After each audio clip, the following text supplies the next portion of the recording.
Montréal pue. Rémi Villemure. Et ça pue partout. Partout, là, dans tous les quartiers. Richard Martineau. Ouais, que ça pue. On veut un monde qui sent l'eau de Javel.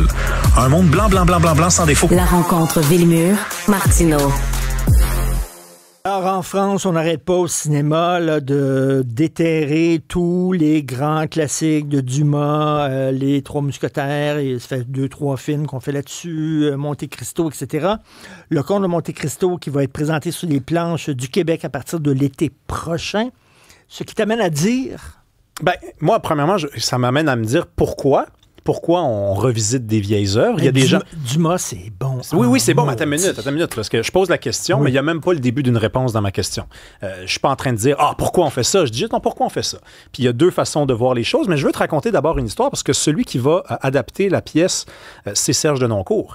Et Serge Denoncourt, je lui avais parlé il y a quelques mois, je l'avais reçu à mon podcast, puis on discutait du théâtre, puis du rapport des Québécois aux grandes œuvres, puis il me disait « C'est une question d'argent. » Et il m'avait donné l'exemple de Monte Cristo parce que lui, il savait que ça s'en venait. Probablement que c'était dans les boîtes déjà. Il me disait, Monte Cristo, ça prend de l'argent. C'est pas comme, parce que tu veux bien faire les choses, tu fais ça une fois par 20 ans, tu fais pas ça une fois, puis après, on se rattrapera dans 3 ans. Non, le public québécois ne sera pas encore encore une fois au rendez-vous.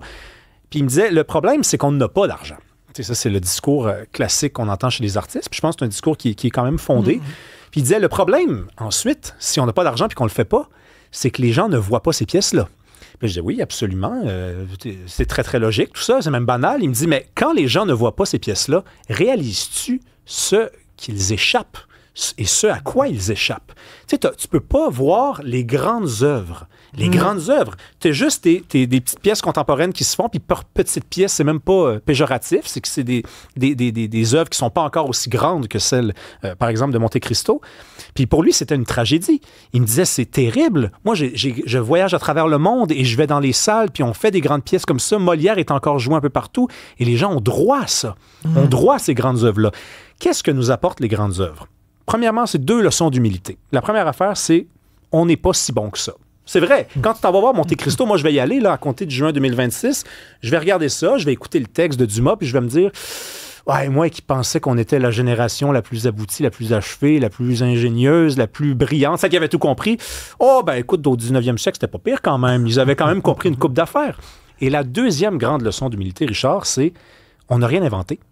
Ça aussi, tu le réalises. Tu écoutes un texte qui a 200 ans, puis tu te dis, je pensais que c'était nous qui avions inventé l'amour. Ben non, des histoires d'amour, ça existait. Il y a des choses qui existaient avant ta naissance. Ben oui, puis c'est pas inutile de se le rappeler. Les gens là, qui disent, la fluidité du genre, puis tout ça, on a inventé ça. Attends une minute, Bowie était là-dessus, Elton John était là-dessus bien avant, les dandys du 19e siècle aussi étaient là. T'sais. Ben oui, puis tu parles avec quelqu'un, tu dis, c'est terrible vivre à notre époque, les gens sont trompeurs, les gens sont croches. Est-ce que tu as déjà lu du Molière? Les Fourberies de Scapin, c'est tout ça. Le Comte de Monte Cristo, pour prendre cet exemple-là, c'est le mensonge, c'est la rancune. C'est un personnage qui a été incarcéré puis qui revient des années plus tard déguisé et qui essaie de reconquérir, de retrouver sa vie et surtout de punir ceux qui l'ont injustement envoyé là. Donc, c'est la lutte des classes. C'est la lutte des classes, donc c'est pas inutile. C'est un transfuge de classe, Monte Cristo, parce que grâce à un trésor qu'il trouve, il accède maintenant aux riches et puissants. Et moi, je pensais que les transfuges de classe, c'était dans Plessis là, que ça avait été inventé.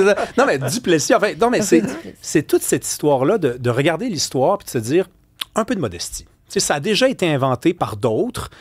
Puis là, on pourrait remonter à l'Iliade, puis à Homère, tout ça. On n'est pas si ingénieux que ça, puis on n'est pas si originaux que ça. Puis le monde, oui, se réinvente, mais pas tant que ça. Mais pourquoi on ne fait pas lire des grands classiques aux jeunes? Tu sais, je veux dire, je m'excuse, mais lire, là, Alexandre Dumas, c'est comme regarder une grande série à la télé. C'était le premier auteur de série télévisée, Alexandre Dumas. Il y a tout le temps, là, à la fin du chapitre, tu veux commencer l'autre parce qu'il y a un cliffhanger, puis tout ça. C'était extraordinaire. Pourquoi on ne fait pas lire ça à des jeunes? Ben regarde. On leur fait lire. Te rappelles-tu, il y a quelques jours, je suis venu te dire que je m'en vais. Non, c'est pas vrai. Je suis venu te dire que des fois, on se demande pourquoi le monde est si plate. Puis là, les gens de ta génération disent c'est votre génération qui est rendue plate. Puis là, je suis arrivé avec une petite démonstration que peut-être que vous aussi, il y a une part. Pourquoi on ne fait pas lire donc des classiques aux jeunes? Ben parce que ceux qui devraient les faire lire, les ont pas lus, eux autres non plus. Donc, non, mais c'est ça la vérité, c'est que moi, j'ai été à l'école, puis j'ai eu la chance, je pense, de faire partie de la dernière génération. J'ai 31 ans, je suis allé dans une bonne école, il faut dire, mais mes professeurs me faisaient lire Edmond Rostand en secondaire 2, là. Puis va-t'en devant la classe, puis tu vas me faire une tirade de Cyrano de Bergerac sans texte, puis c'est 10 minutes, puis... Pas d'affaire de « Ah, je me sens pas bien aujourd'hui, j'ai un trauma. » Là. Non. On est en 2007-2008, ça marche pas encore, cette excuse-là. Mais malheureusement... Hey, le 19e siècle, là, Dumas, Balzac, Flaubert, Zola. Voilà, c'est toute une vie. Là. Rien que lire ça, ces quatre-là, là, tu passes 20 ans. C'est correct. Puis le 17e n'est pas pire aussi, puis le 16e aussi, puis le 15e aussi, puis le 21e, on en parle une autre fois. Non, mais j'ai très hâte de voir ça. Donc, aussi. Mais est-ce qu'ils vont avoir de l'argent ou ça va être une production pic-pic? Moi, je pense qu'ils vont avoir de l'argent parce que je pense que Serge Denoncourt ne touche plus à ce qui est pic-pic. Écoute, il est en demande partout dans le monde. Moi, quand il était venu me voir au podcast, il s'en allait à New York. Ensuite, il s'est retourné en France. Il travaille avec toutes sortes de monde. C'est lui qui a fait La haine avec M. Kassovitz. Oui. Donc, le fameux film, il l'a mis au théâtre. Ça s'est pas très bien passé. C'est pas très bien. Ça n'a pas été bien reçu du tout. Ben, c'est pas très bien entendu avec Mathieu Kassovitz non plus. Ah, ben, je sais pas, je suis étonné. Ben, tu sais, deux espèces de grands égos comme ça qu'on met ensemble. Oh, ça marche pas finalement. Non, regarde, c'est ça. Merci beaucoup, Rémi. Merci. Bye bye.